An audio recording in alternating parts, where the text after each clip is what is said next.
Meiyazhagan director Premkumar இயக்கத்துல நம்ம அரவிந்த் சாமி, அதுக்கு அடுத்து கார்த்தி, இவங்க 2 பேருமே சேர்ந்து நடிச்சு இப்போ தியேட்டருக்கு வந்திருக்கிற ஒரு தமிழ் திரைப்படம்.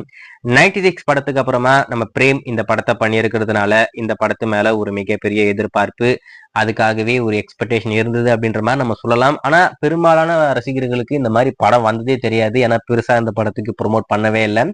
நம்ம படம் வர்றதுக்கு முன்னாடி சொல்லியிருந்தோம், இந்த படத்துக்கு ரிப்போர்ட் எல்லாமே ஏதோ மாதிரி இருக்குங்க, யாரும் இந்த படத்தை பெருசா எதிர்பார்க்காதீங்க அப்படின்ற மாதிரி. அதே மாதிரிதான் படம் வெளிவந்து ரசிகர்களுக்கு பிடிக்காம போயிடுச்சு. என்ன படம்டா இது அப்படின்னு சொல்லிட்டு எல்லாரும் களி ஊத்தி படம் மிகப்பெரிய தோல்வி படமாவே அமைஞ்சிருக்கேன். ஜப்பான் நம்ம கார்த்தி அவர்களுடைய 25வது படம், அந்த படமும் அவருக்கு தோல்வியான படமாவே அமைஞ்சு போச்சு. அதுக்கடுத்து மெய்யழகன், இந்த படம் அவருக்கு கம்பேக்கா அமையும் அப்படின்ற மாதிரி எதிர்பார்த்தாங்க. இந்த படமும் பெருசா போகல.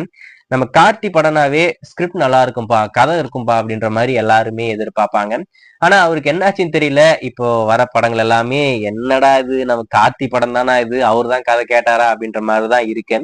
இந்த மெய்யழகனுடைய மிகப்பெரிய தோல்விக்கு நான் பாக்குற ஒரு முக்கியமான விஷயம் என்ன அப்படின்னு பாத்தீங்கன்னா, இந்த படத்துடைய ரன் டைம் மட்டும்தான். 3 மணி நேரம்.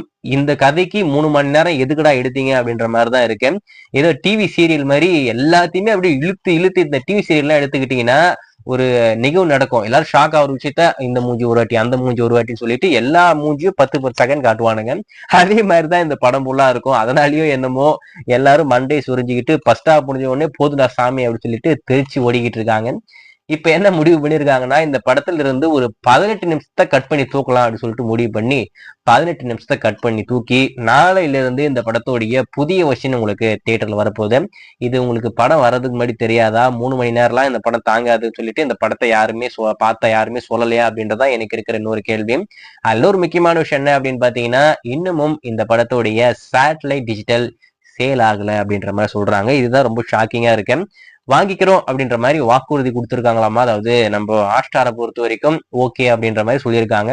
ஆனா இன்னமும் அக்ரிமெண்ட் எதுவுமே சைன் ஆகாம அப்படியே கிடப்புல இருக்கு. அதெல்லாம் எப்போ சைன் ஆகும்னு தெரியல. படமும் வெளிவந்து ஃபிளாப் ஆயிடுச்சு.